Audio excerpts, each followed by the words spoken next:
Hello friends and welcome back to another episode of TBR Slasher. If you are new here, then you don't know what I'm talking about, but TBR Slasher is my version of trying to read every book on my TBR, that challenge that's been going around. I feel like so many different booktubers have so many different ways of tackling it, like having pieces of paper in a jar, and so this is my version. We have my spinner wheel here. There are different categories on the spinner wheel. I spin the wheel a few times. I pick books that fit said categories, so that way I have a little bit of a structure, but also I can mood read because we all know I'm a mood reader. The whole point is to have a final girl. So my main goal is to have one or more, depending on the video. Sometimes we only have one final girl, sometimes we have no final girls, sometimes we have a couple of final girls. It really just depends, just like it does in the movies.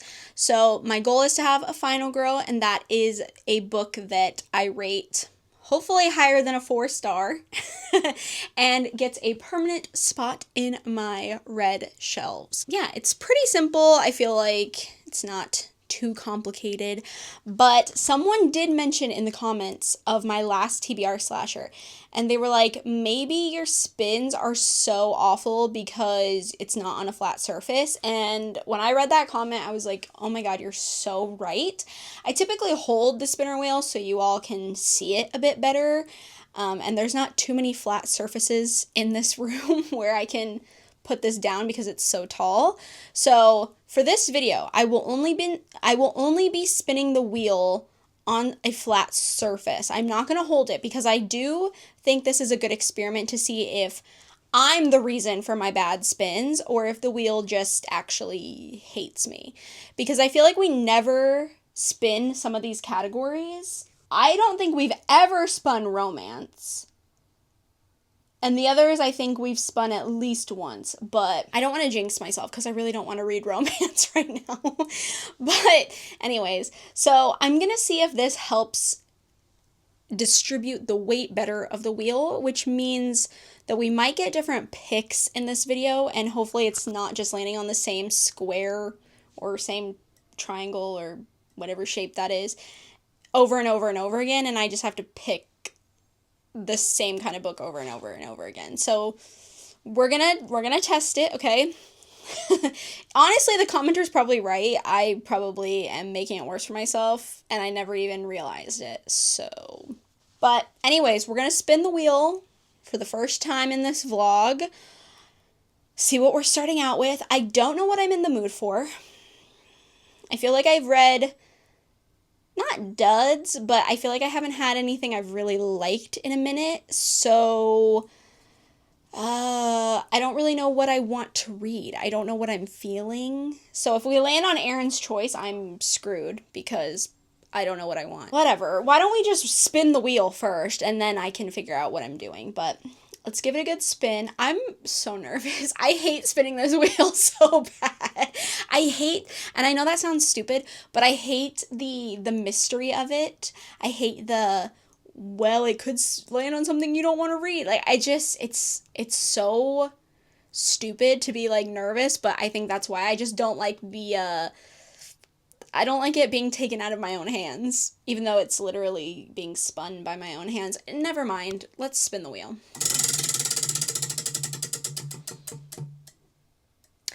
Fantasy! Okay, so this does include sci-fi. I don't have that many sci-fi books, and I'm not gonna choose sci-fi anyways. I'm sorry to everyone.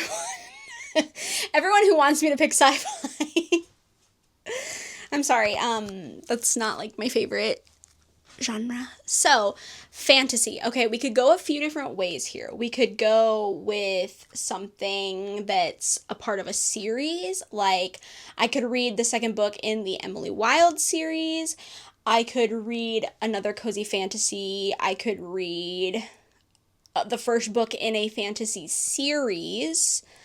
I could continue a fantasy series that I haven't read in a hot minute. I could read a standalone fantasy. I mean, there's a romantasy. There's so many options here that I'm not quite sure what I want to do. Ugh, there's so many fantasies that I want to start.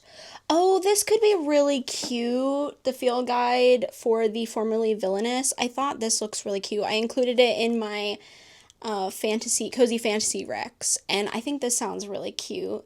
So this could be like a fun, I think it's a standalone. A cute little cozy fantasy standalone. That could be a good option.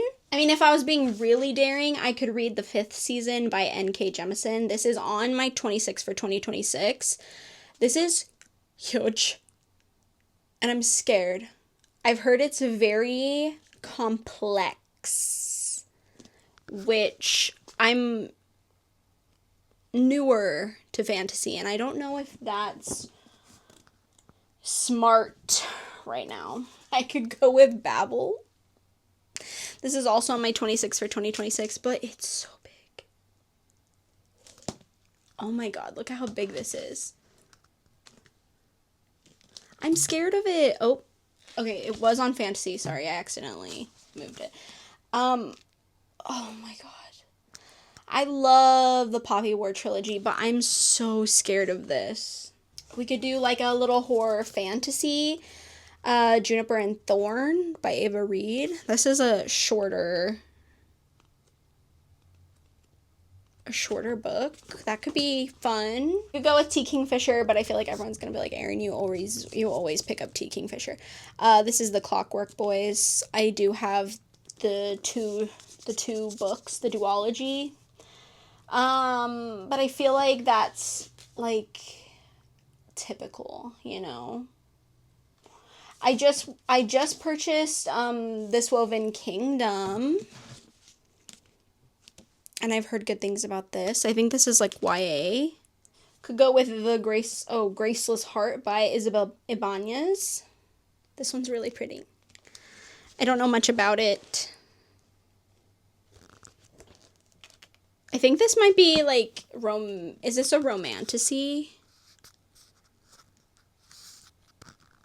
It's a Renaissance kind of vibe. This could be good. This could be interesting.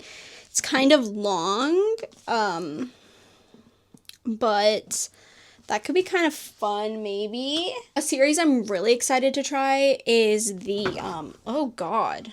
Okay, let's not knock everything over. I want to try An Ember, what is this called? I really want to read An Ember in the Ashes by Sabaa Tahir.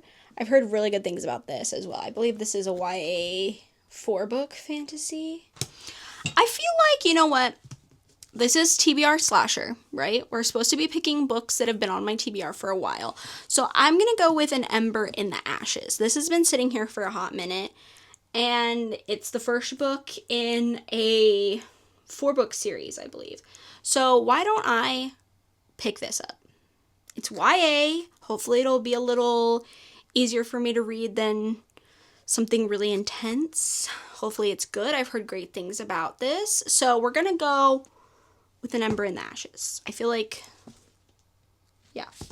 this is the book. So spin 1, book 1. I will come back and we will chat about it when I've got some thoughts. I think this might be the quickest update in TBR Slasher history, except for when I DNF a book or it's really, really short. Because I'm here to check in. Oh, look at how far I made it into this book. It is such a fast read. I forget how fast YA reads. Like, truly, I can just sit there and, like, it goes by so quick. I am currently 304 pages in to An Ember in the Ashes. So, I think I have, like, 100... No. How long do I have? Okay, 446 pages. So I have a little over 100 pages. I have like 140 pages left. I don't know how to talk about this book because I'm not that well versed in fantasy, right?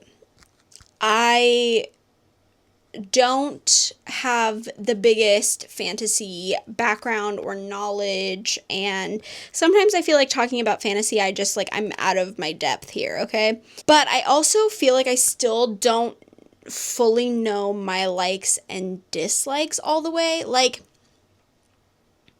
I know there's some tropes that I don't like, and I know some, like, stereotypes that I don't like and stuff like that. So I think when we're talking about that, it's easy for me to say, well, I like this, I don't like this. But I think in fantasy, sometimes it's so hard for me until I'm reading it to fully realize if I like the story or not.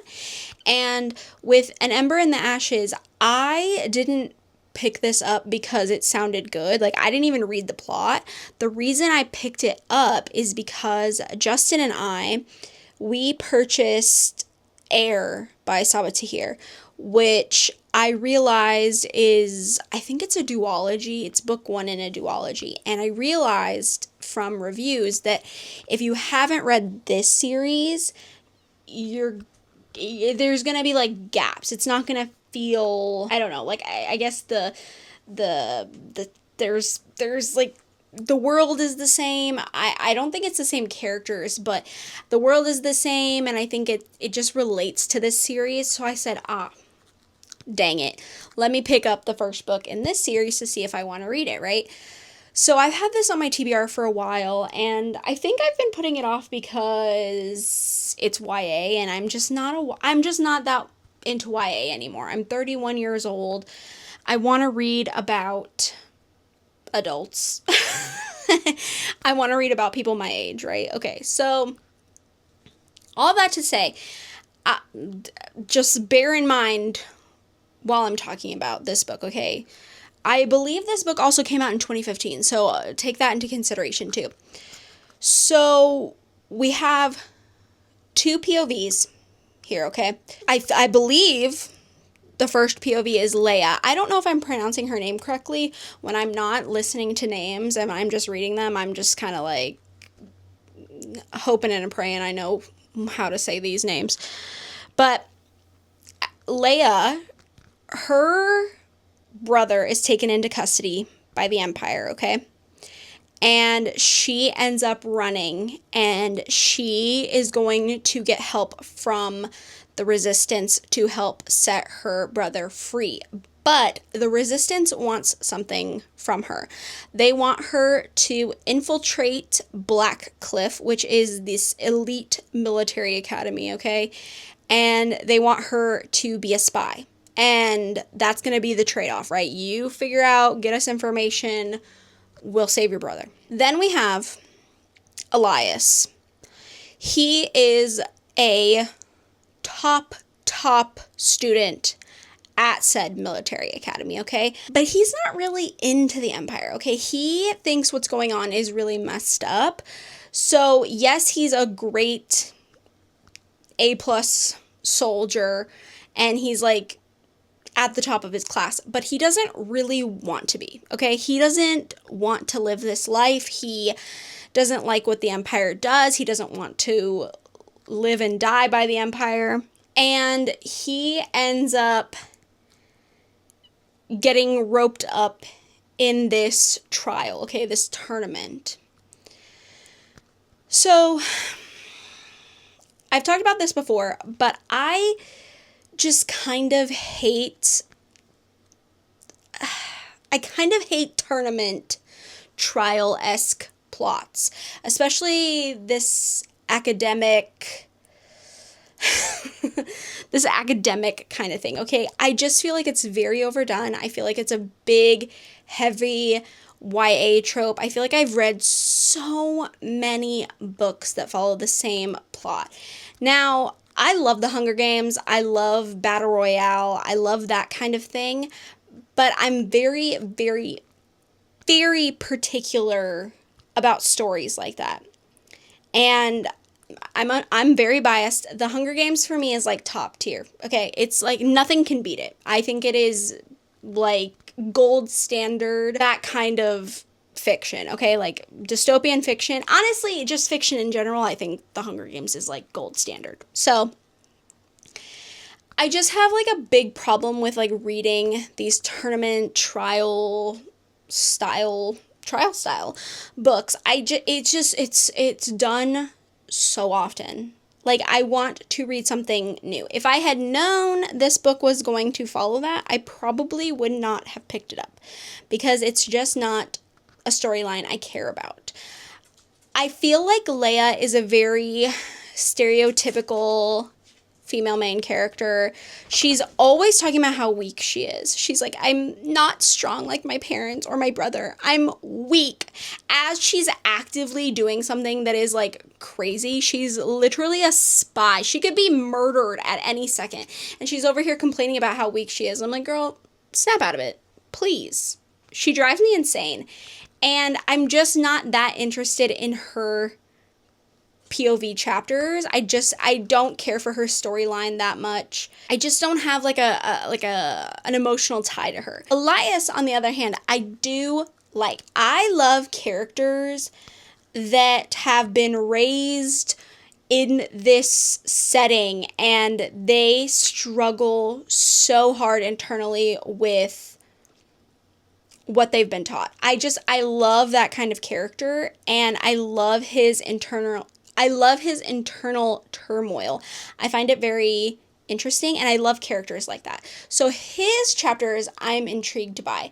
Not so much the trial or the tournament that he's involved in, just more his predicament, where he's at in life, him trying to find an escape, him trying to find the life that he wants, and how like trying to get out, right? There's also some like weird double love triangle going on. For whatever reason, both main characters have two people that they're like kind of attracted to, and it's kind of annoying because I'm like, why do we have two love triangles? Like, why do we have two? Like, that's just so many people that we're like involving in this romance, and I don't like, just pick one, right? Like, I don't know why we have to have like a love, and like I'm not opposed to a love triangle.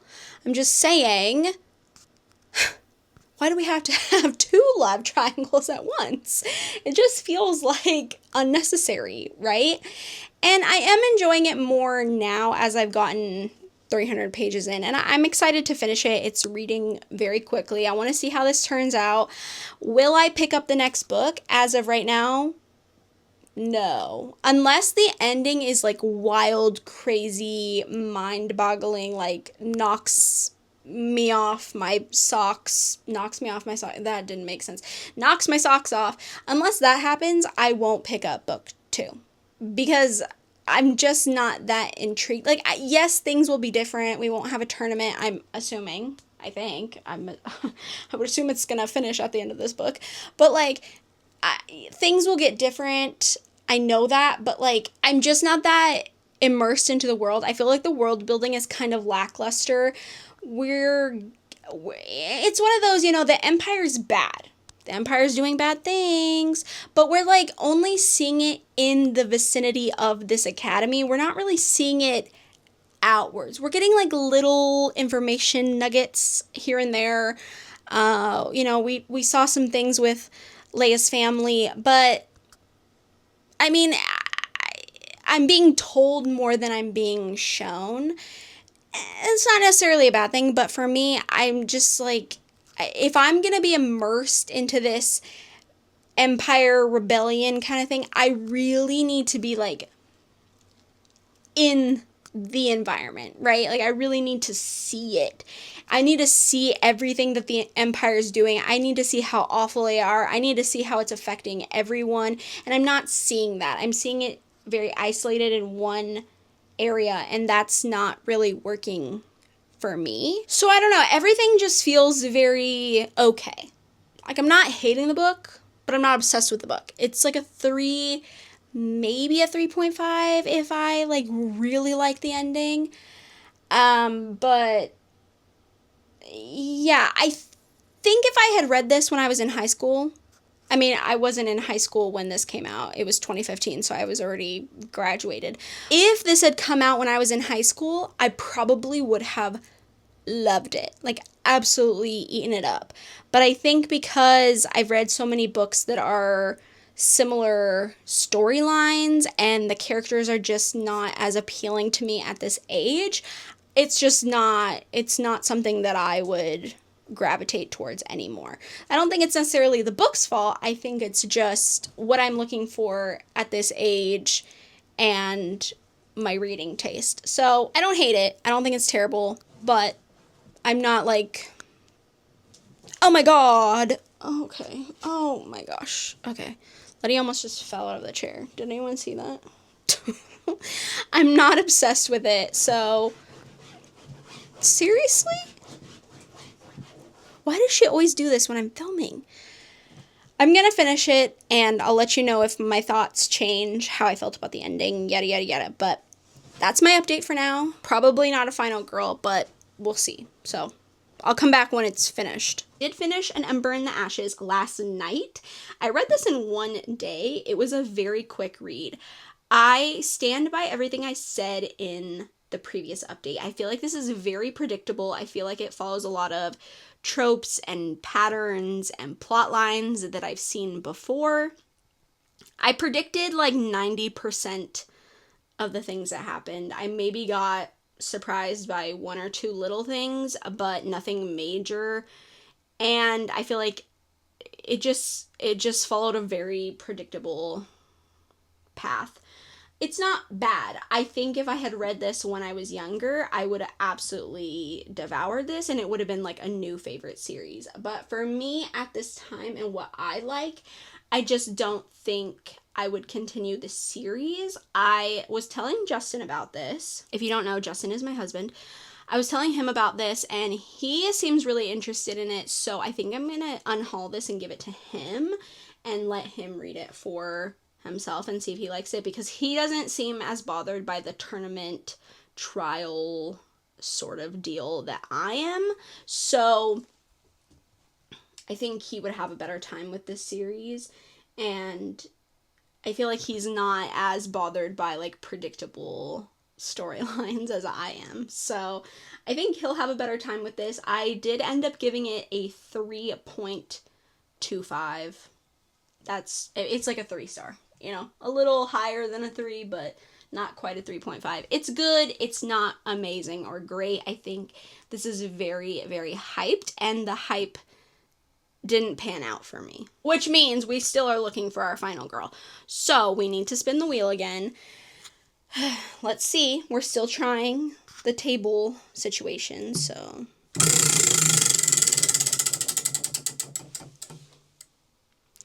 Horror. Okay, I have many an option for horror. So, horror, what am I in le mood for? I feel like I could go several ways on this. I have so many books. Okay, I'm not sure if this is a horror or a thriller, but this is about a place in the... Oh, she's mad about something. I'm not sure if this is a thriller or a horror, but this is about a place in the Kinky region, and I believe this is written as if someone is looking for someone that's missing. Yes, my friend is missing. Before he disappeared, he was working on a magazine about the paranormal, his first real job as an editor. So it sounds like this is written kind of like a Reddit no sleep, so you're reading as the person like trying to find information and like, I don't know. It looks like we're gonna have a lot of different formats in this book, like articles, message boards kind of thing. That's what it looks like. I don't know. It looks very intriguing. I'm not quite sure what to expect with this, and I haven't heard much about it, but it looks fascinating. So I definitely am very intrigued by that. I've been wanting to read Between Two Fires. I believe this is like a medieval horror fantasy, and I've heard it's crazy. I really want to read this. Oh, I just did it again. I really want to read this too. and I've heard great things about it. So I'm kind of into that. We have the new Paul Tremblay, Dead But Dreaming of Electric Sheep. I believe this is like a sci-fi horror. Me and Paul Tremblay have a very complex relationship, okay? I hated Horror Movie and The Pallbearers Club, but I really, really liked A Head Full of Ghosts. And those are the only 3 I've read from him. So I really don't know how I'd feel about that. But I feel like it's maybe something to do with AI. I don't know. AI is such a hot topic right now, and for good reason. So I'm intrigued but worried. That's why I got it from Aardvark instead of like buying it from a bookstore. We also have this that was sent to me. This is The Whisper. It's a new release. Oh, there was a bookmark inside of it. I didn't even notice. That's so funny. This was sent to me, The Whisper, and I cannot tell if this is horror or if it's thriller. It says it's a haunting novel of dangerous magic, unearthed betrayals, and bonds that refuse to break even after death. Could be horror. It might lean like horror thriller. I'm not really sure.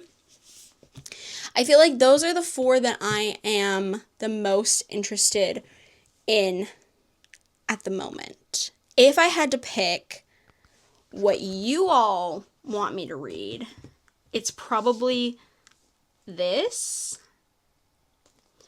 But if I tell you what I'm most interested in, it's probably this. I think I'm going to go with this because it's the one calling out to me. So I'm going to do About a Place in the Kinky Region. And if I spin another horror, I will come back to these 3 options. I need to find out if The Whisper is actually a horror, which I will look into when I'm not on camera, when I have my phone nearby. But I think I'm going to go with A Place in the Kinky Region. It's the one calling to me, okay? It's the one that's the most intriguing. So I have to go with what I want. I'm sorry. If I could have your opinion while I was literally filming, I would, but I'm going to go with this one. And hopefully you all don't mind. But that's the next book. We will pick up when I have something to tell you about it.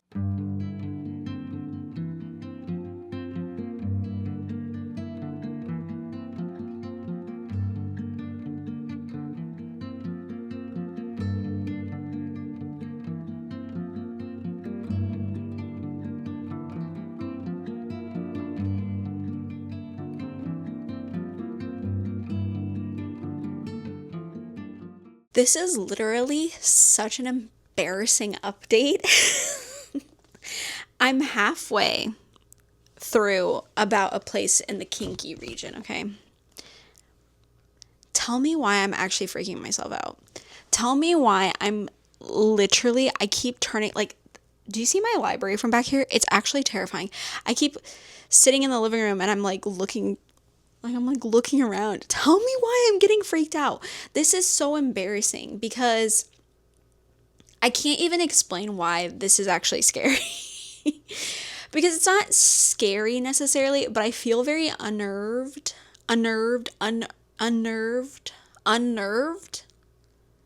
It's just very unnerving. I feel like kind of edgy, like someone's watching me.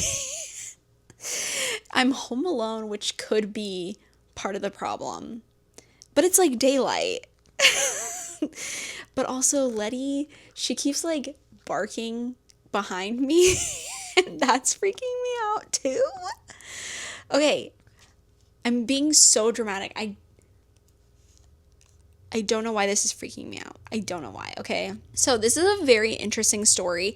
If you like books similar to Uketsu's Strange Pictures, Strange Houses, Strange Buildings, that kind of thing, if you like that mixed media format, you like kind of piecing things together slowly, you're reading about a lot of different kinds of stories, but they all converge into one overarching story there, but they all feel like kind of different stories. If you like something like that, this reminds me of, Okay, this is going to be a lot of things to throw at you at once. I know that. But if I had to like tell you what this reminds me of, it reminds me of The Ring. It reminds me of It Follows. It reminds me of Smile. This also really reminds me of PTSD Radio, the manga. If you've read that, it's one of my favorite manga series. It's super creepy. They're short stories and the art is like really like detailed and vivid. It's just like really like scary stories to tell in the dark-esque, but there is an overarching story that all the little stories connect into. It kind of feels like all of that. Okay, I know that's a lot to go on. So the main story is the main character, who is the author Setsuji. I think that's how you say their name, Setsuji. So the author is the main character of the story, and he is telling this story of how him and his friend was working for this like magazine publisher, and it was like a paranormal type of magazine, and he asked Setsuji to work on it with him. And so they were gathering all these articles and stuff to make a story. And he's telling this story because his friend has disappeared. So you're getting all the articles that they are reading. You're getting all these internet forums, like all these chats. You're getting pictures. You're getting like firsthand stories from people who have had bizarre experiences. You're getting all of that in the mixed media format while the bigger story is happening of him trying to find his friend. It gives creepypasta. It gives Reddit no sleep. So if you're familiar with reading Reddit no sleeps, where you're reading from the author telling you a story and it feels real, it feels like that because the author is the main character. So it feels like you're not necessarily reading a book, like a work of fiction. That may be also why I'm like a little edgy, because it reminds me of like, it makes me feel like it's more real, even though, of course, I know it's fiction. I'm not stupid, but it does give that illusion of being more real, more grounded in reality, like someone's telling you all these things that happened. I like the Japanese folklore slipping in between the stories. I don't know, it also reminds me of like growing up reading scary stories. Just during the day, my mom and I would get one of those books of 101 ghost stories, and we'd try to scare ourselves in the daytime, not at night. Just, it's daytime, let's scare ourselves. And sometimes we would just start freaking ourselves out. Like, you just start reading so many of them, and then you feel like somebody's watching you. And that's what I'm feeling right now.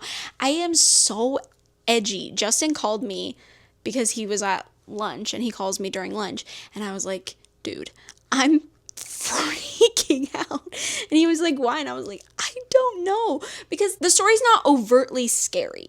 It's just some of the images that are like being put into my brain, like some of the stories that I'm hearing, like if I imagine them, I would literally cry because I'd be so scared.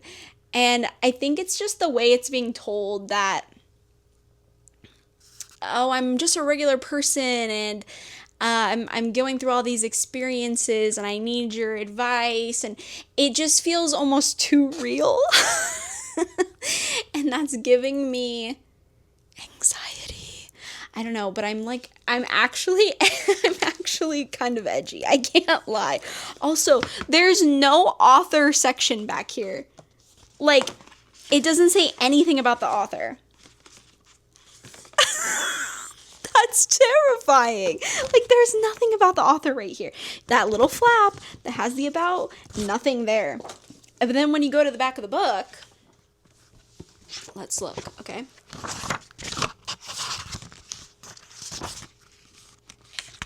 So this is the last page of the book, which I don't want to read, obviously, by accident. This is what you get. It's like source materials, and you need to like rip it. But there's like nothing about the author. I mean, I'm wondering if in the source materials part that you'll get something, but it feels super mysterious, and I don't know, like that unknown aspect of who's writing this, what is this real, whatever. It's kind of like how you don't know what Uketsu looks like. He wears that mask. It's unnerving. I don't know. I feel so stupid. I feel so dumb being like, this book is freaking me out.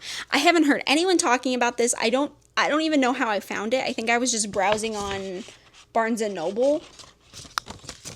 And it's like making me really anxious, like genuinely. Every time I read a story, I'm like, oh, this is so, like, I'm engaged, like I'm enjoying it. But I keep having to look up. Like right now, I'm like, my stupid thing on the wall is freaking me out too. Like, I just feel like I'm going to look behind me into my library and there's going to be someone standing there. Do you know what I mean? Do you know what I mean? Oh my god. This is so dramatic and so dumb. But like, I'm actually like really edgy right now. And I had to update. Like, I'm going to finish this because I have to. I'm really, really enjoying it. I'm a little freaked out. I can't lie. So I had to come tell you all because I have to document my experiences. And I have to be honest.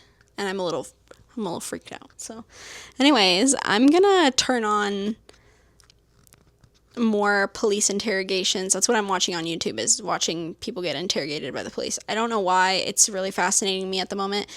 I like listening to them, and I'm going to put that on in the background, and I'm going to turn the AC on so I can't hear any noises. And then I'm going to try to finish this book. It's reading really fast, so I'll definitely finish it before the day's over, but anyways. I'll check in later. I'm back. I'm alive. I made it through. I finished About a Place in the Kinky Region, and I really, really, really liked it. I don't know what it was. There was something about it that was making me like really agitated and on edge, and just like, I don't know, like my I was on alert while reading this. Definitely has the Ring vibes. Like I said before, it feels like those movies and Uketsu's books. I think if you like similar things as to what I explained before, you would probably really like this. It also feels like a found footage movie. So if you watch a lot of like Japanese found footage, you would probably really enjoy this because it reads like a found footage movie. It really does. I could see this being turned into a movie and it being incredible. Like I could see it being amazing. I don't know what it is about Japanese horror that they just they really get me. There's something about it. It's some of my absolute favorite. I love Japanese horror. And this did everything that I love in Japanese horror. I actually really recommend this book. I think it won't work for everyone, obviously, but for some reason it really worked for me. It almost felt a little less creepy by the end once everything got put together. But not necessarily in a bad way, just in a, okay, now I see where we're going. I think the creepiness and the unsettling feeling that I was getting is because I just didn't really know what to make sense of everything. Everything felt so disconnected but eerie and off-putting. It really, really reminds me of PTSD Radio, like hardcore. So if you like that manga series, you'd probably like this because it's very similar. There are pictures included in this book. Like I said, I really love the mixed media format. I had a good time. I will probably give this maybe 4.5. I feel like I'm being stingy. It probably is a 5, but I'm holding off right now because depending on the rest of the reads, this could move up to a 5. But right now, I feel like I'm going to go with a 4.5. This is a huge contender for Final Girl, though. I mean, I don't know if we'll have anything better than this for a Final Girl. But so far, excellent. I'm glad I went with this. I'm glad I trusted my gut because I really did like this. We're going to spin the wheel again. Hopefully. I don't know. I hope you guys can see because I'm doing the whole table thing. I can't tell what you can see and what you can't see. So let's spin the next category.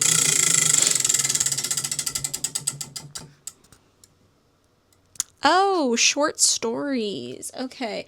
Well, I think we're solving the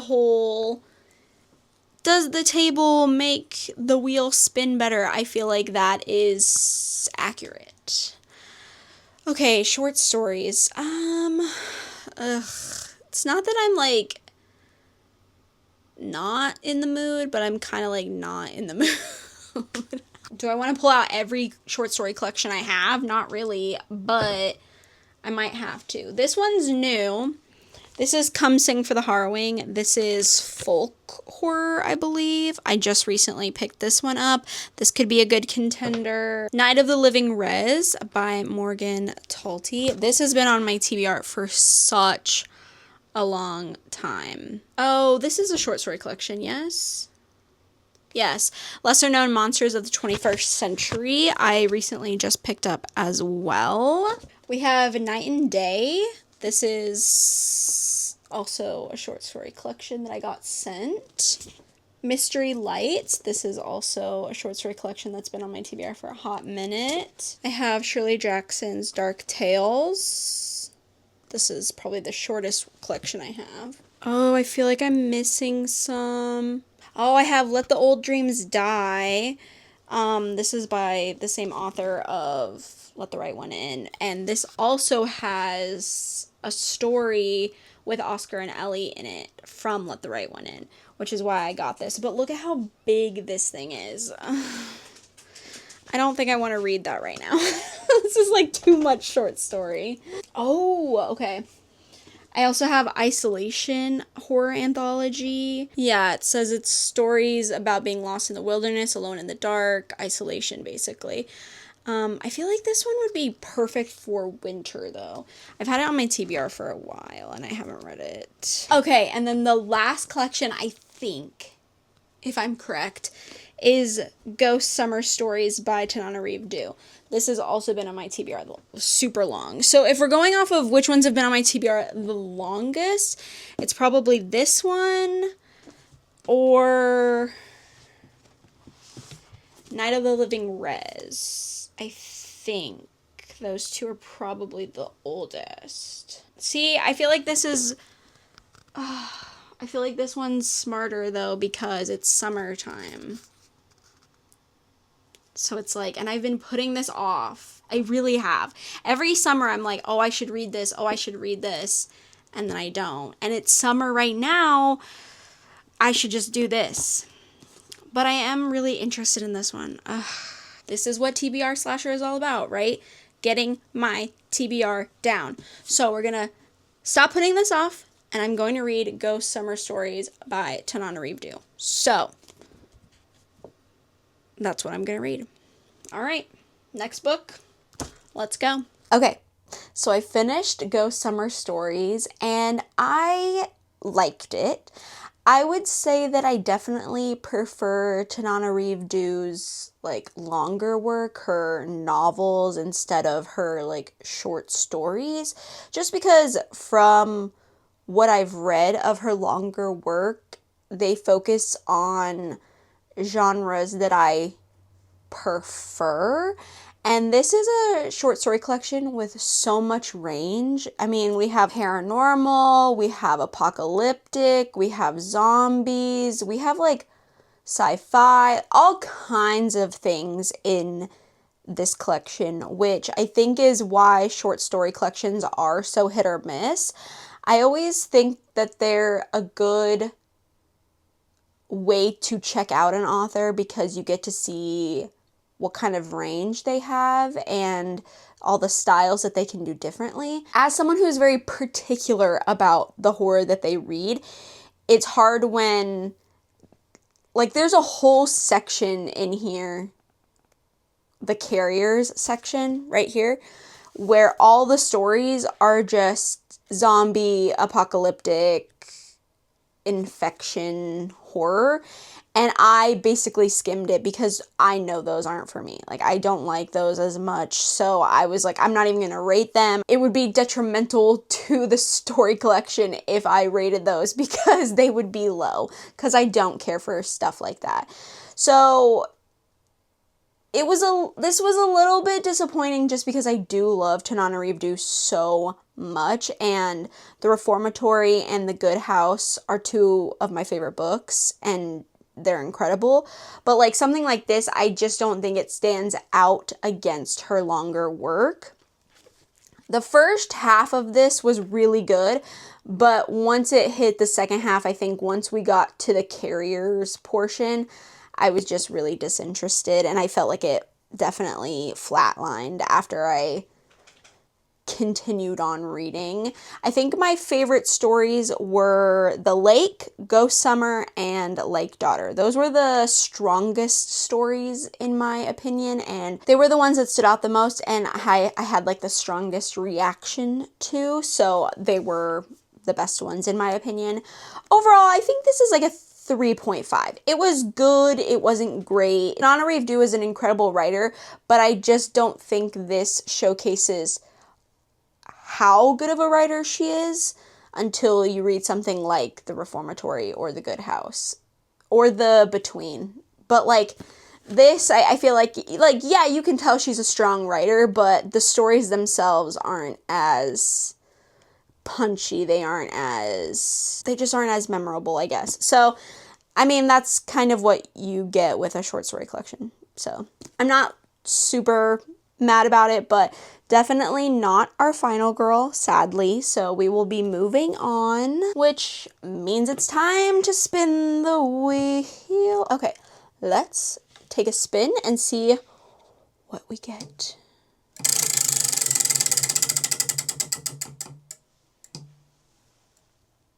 Oh my god, I heard it move. It was at Fantasy. Oh, graphic novels and manga. Okay. See, this is hard because I feel like this is a category that no one cares about. Okay, so graphic novel wise, I'm pretty sure I only have one on my TBR. Like, I just got Heartstopper Volume 6, the last one, but I've already read it. So the only graphic novel on my TBR that I'm aware of, I could be wrong, but I believe the only graphic novel is the sequel to Sheets, which is Delicates by Brenna Thumler. Oh, sorry, Pyramid Head, my bad. So we could go with this and then finish out graphic novels, because then graphic novels will be done. I don't have any other graphic novels. This would be it. Or I could go with manga. I do feel like most people don't care about manga on my channel. I feel like most people aren't that interested in me reading manga. I feel like it's the thing that people care about probably the least. Maybe besides like romance. I feel like no one really wants to see me read those two. So, manga is a bigger category because I have more manga. I'd have to go out into the living room to look at everything. I don't even know what I'd start because they're mostly series and a lot of them I haven't started yet. So I think we'll play it safe and go with Delicates, which means I will be coming to spin here shortly because this won't take me very long to read. I did really enjoy Sheets, so I'm excited to read Delicates. It's been a long time since I read Sheets, like 2 years? 2 or 3 years, actually. Yeah, I guess I'll read this, then graphic novels will be done. And I guess I'll be back shortly to spin because this won't take me very long. So, yeah, I'll check in here in a bit.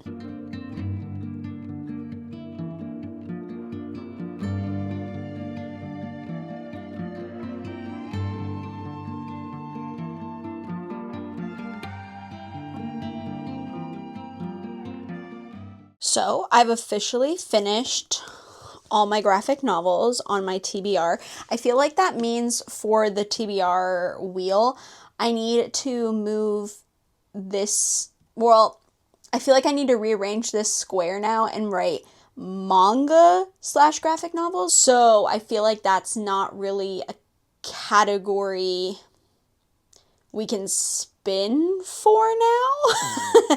So I guess I'm going to have to just wipe off graphic novels and just write manga. And then if I get any more graphic novels, I can add them into the mix. This has been on my TBR for a while.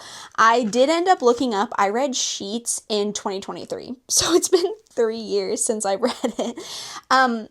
This is very cute. This does follow the same characters, so Wendell, the ghost boy, and Marjorie, who was the girl we met in Sheets, who was running her family's laundromat for her dad because they were grieving the loss of their mom. This one, the dynamics changed a little bit. Marjorie has a new group of friends, and Wendell feels kind of left behind. This tackles topics of bullying and suicide. It's pretty intense, actually. I would say it's even more intense than the first one based off of like the topics it's talking about. We have Eliza, a new character that is introduced. So this takes place as they're starting 8th grade, and Eliza is retaking the 8th grade, and she's kind of obsessed with ghosts. She likes to take pictures. She's really into photography, hence the camera on the front cover.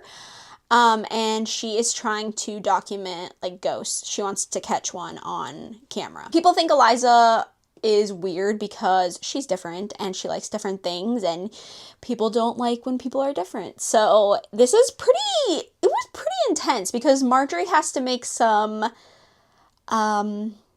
choices between her friend group, making the right decision in certain things. I think this would be very impactful for young teens. So like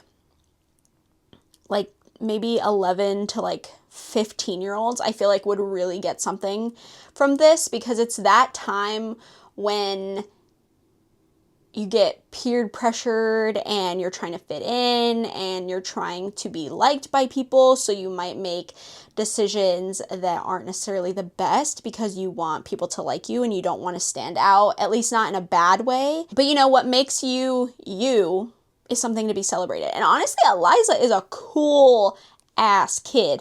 Like, I would want to be her friend because she's over here celebrating Saw Win. She's over here like talking about hauntings and ghosts. I don't know. She's cool. Like, I think she was awesome. She's very funny. I liked it. It was very sad though. Like, this one was like a little intense. I was like, oh my God, okay. I didn't expect to get hit in the feels at 9 o'clock in the morning, but here I am. So yeah, very cute continuation in the series.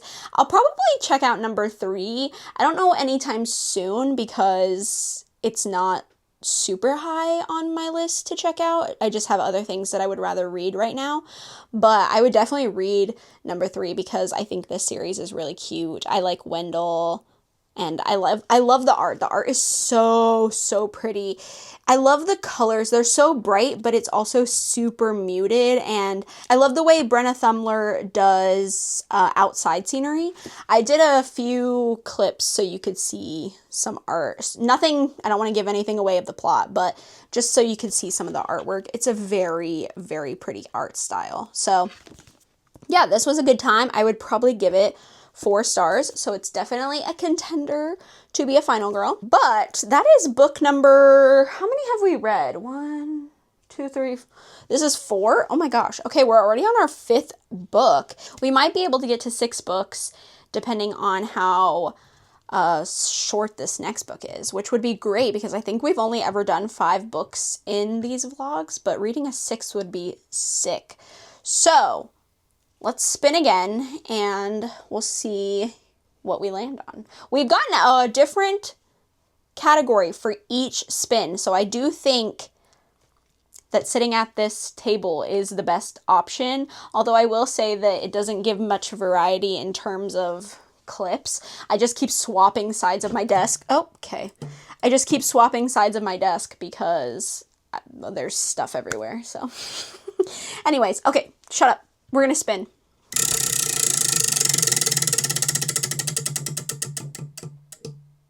No.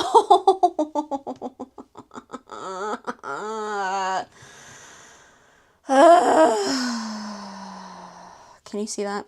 Our first duplicate. See, I just jinxed us. I shouldn't have said anything. Short stories. I should have kept the whole pile out that I friggin'...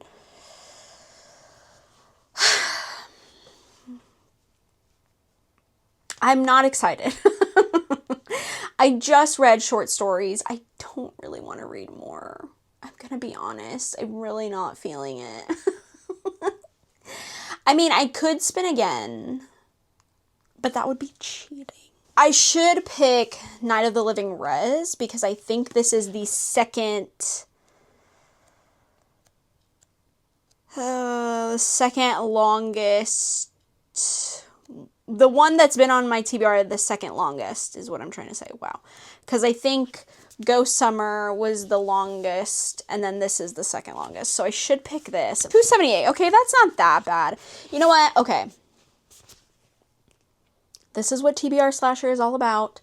I'm going to go with Night of the Living Res because it's been on my TBR the longest, and that's the whole point of what I'm doing. So we'll go with this, and I will read another short story collection. Honestly, we might not get to 6 books because I might be tired after this, after reading another short story collection. But okay, well, I'm going to start this. And I'll check in when I've done some reading. Probably finished because I'm not going to have much to talk about because I can't go into depth about all the short stories. So I'll probably come back after I finish and we will chat. Not me updating this vlog 3 times in one day. I am seriously on a roll. I don't know what's going on with me, but I am reading voraciously at this moment in time. August has lit a fire under me. I think it's because we're in October, which means it's basically fall, even though it doesn't feel like fall outside. But I'm here because I finished Night of the Living Res, and honestly, I have such mixed feelings on this short story collection. Now, I knew it wasn't horror going into it. I think when I bought it in 2023, I knew that, but it is categorized under horror on Goodreads for whatever reason, which I think is a little misleading. There are some horrific things in this collection, but I don't think most people would say, oh, this is horror. Now, this is very different because, yes, they're short stories, but they're all following David, the main character. They're not following a linear timeline. So one story he'll be a kid, one story he'll be like 28, then he'll be like a teenager. Like it just jumps around. A lot of the stories are tackling like pretty intense topics like addiction, alcohol, pills, Alzheimer's.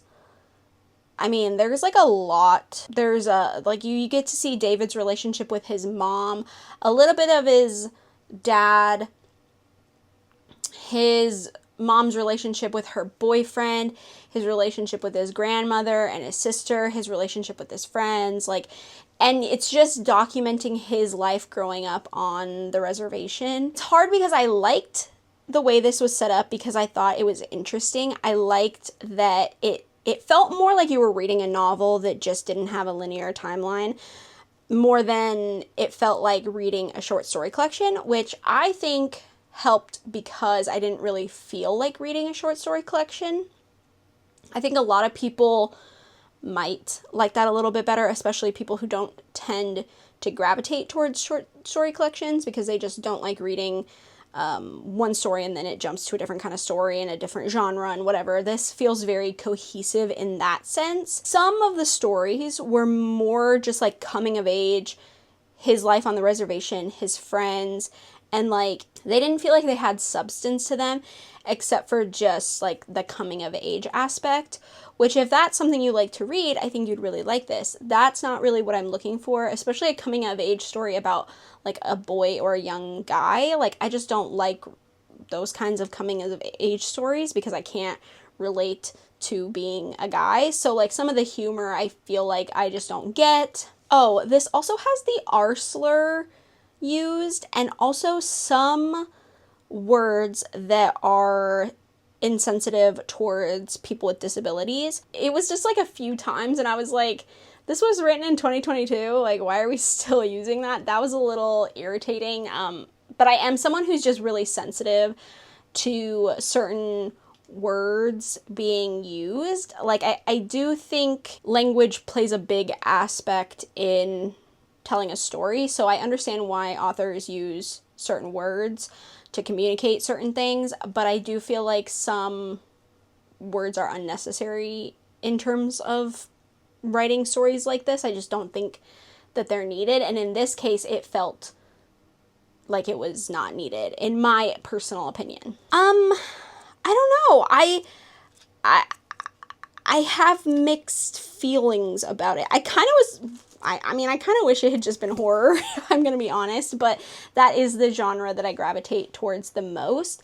But I think people will appreciate this collection, and I did think Morgan Talty's writing was really good. I would definitely pick up more from this author in the future. But as for this specifically, I don't think it necessarily worked 100% for me, but I did think it was interesting, so I am going to give it like a 3.5, which means we've officially read 5 books in this vlog. I'm going to roll the wheel. I'm going to spin the wheel one more time so we can see if I can get another book in here, you know? And I really would like it to not be short stories. If it's short stories again, I will respin. So, just letting you know. But let's spin again.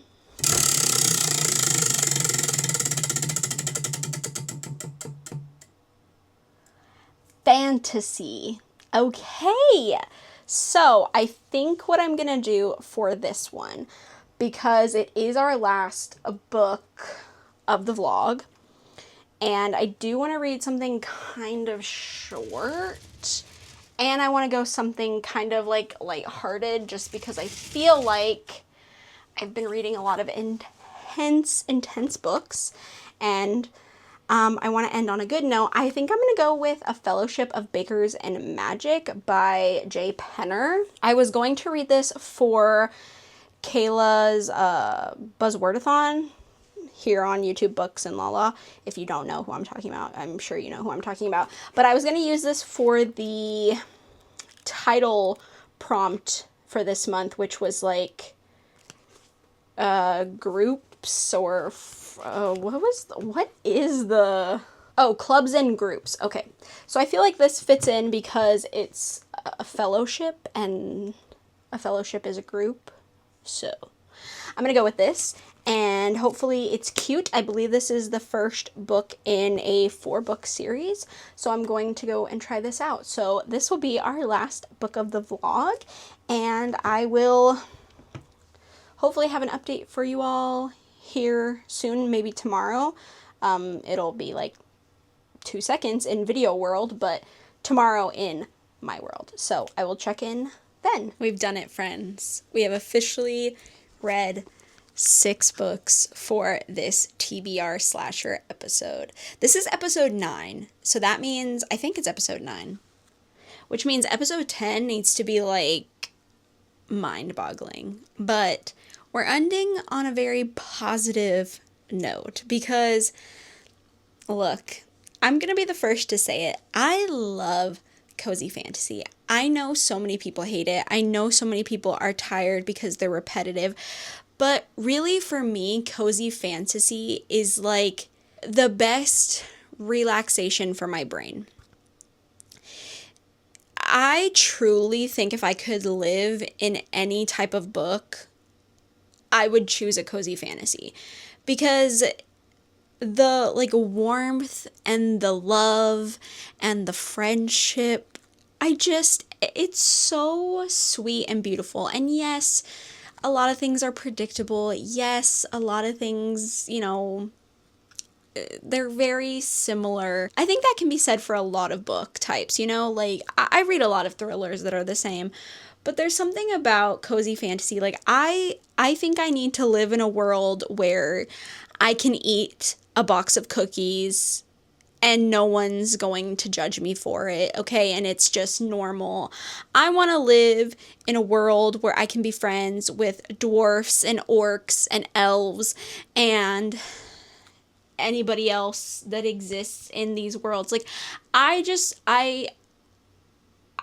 think that, like, they give my heart and brain equal attention, in a sense that they're both given a break. They're both given peace and quiet, and just like the anxiety melts away, the problems in the world melt away. Like, you know what I mean? Like, I feel so happy when I read these. And I know that there are like qualms and criticisms within the cozy fantasy world, but truly I'm just so happy when I read these books, okay? And this one is no exception. We're following Arletta Starstone.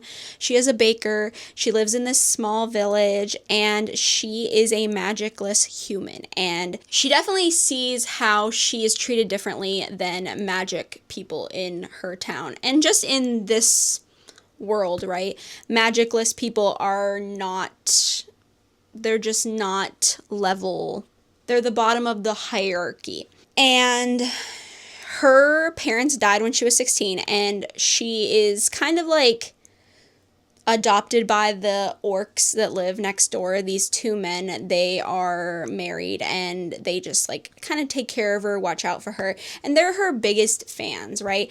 And so one of them enters her baking into this big, huge baking competition. She's terrified because she's a human. She has no magic. She feels like they're gonna disqualify her immediately. So when this elf Theo comes by and he's like, hey, you've been invited, and she finds out what the orcs did, she's like, oh my god, I can't do this. Like, they're gonna hate me. I'm not good enough, blah, blah, blah, blah. And then Theo convinces her to go with him and to enter into the baking competition. She enters the baking competition, and I will say Arletta is kind of an annoying main character. She does complain a lot. She has a lot of anxieties and a lot of like things stopping her, but really what's stopping her is herself. Every time she's like, but I'm a human, I'm like, girl, you're a good baker. We all know you're a good baker, okay? Come on. Let's go, okay? She's a little annoying. She says the same thing. She's very repetitive, like, oh, I can't do this, I can't do that, oh, blah, blah, blah. It's like, okay, we get it. Okay, you're making up scenarios that are making you anxious. I mean, granted, that's how anxiety works. I mean, she is her own worst enemy, right? So I get it. I do. I can't knock her too much, but a lot of her problems are self-made, and a lot of her worries are self-made. And she makes friends in this competition. She and Theo have a romance of sorts.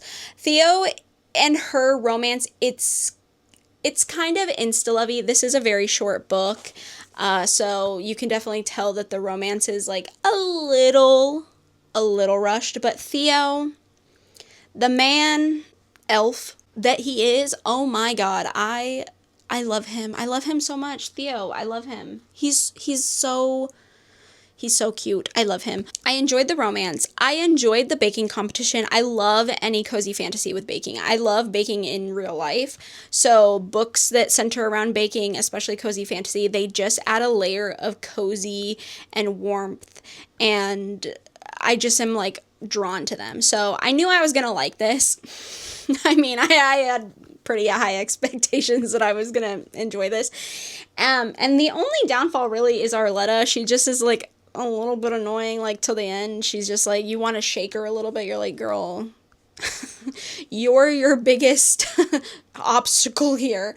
But I do find her kind of relatable. If you deal with anxiety and you like are very self-critical, I feel like you would definitely relate to her, because I did, even though she is slightly infuriating, I do think she is relatable to an extent. I love the friendships that she makes. I love the found family element. I love a cozy fantasy with found family. I mean, to be fair, how many cozy fantasies are there with found family? Like a bajillion, a manillion, whatever. But it gets me every single time. I teared up while reading it. I can't lie. It got me. It got me in my feels. I'm sorry. I'm a baby, but it just hit me and was like, so sweet. So, yeah, I had a great time. It was a really fast read, and it was super enjoyable, super fun.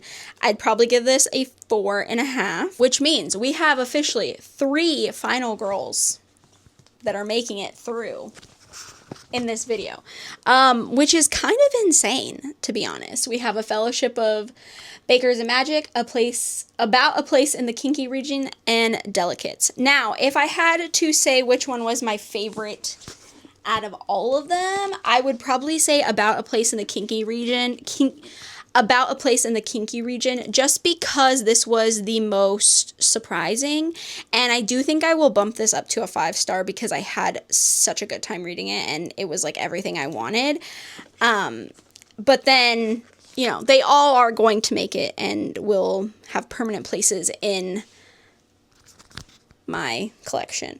But, you know, even the 3 that aren't final girls, they weren't bad. They were about 3-ish, 3.5 stars each, which is not bad. I won't be keeping them in my collection because I try to not keep anything below a 4-star, but I think this is the most books we've read and the best outcome we've had and the best spins, which means we will be officially spinning on a table from here on out. Obviously, I was hindering my own spins, which is just great for all the previous episodes. But the next episode, I'm almost 100% sure, is episode 10, which means we gotta do something big. 10 episodes of TBR Slasher. 10 whole videos dedicated to this series. And I feel like I'm making a decent progress in my TBR. Maybe not like huge, but I'm making a dent, which is all that I could hope for. So if you watched and made it all the way to the end, thank you, you're a real one.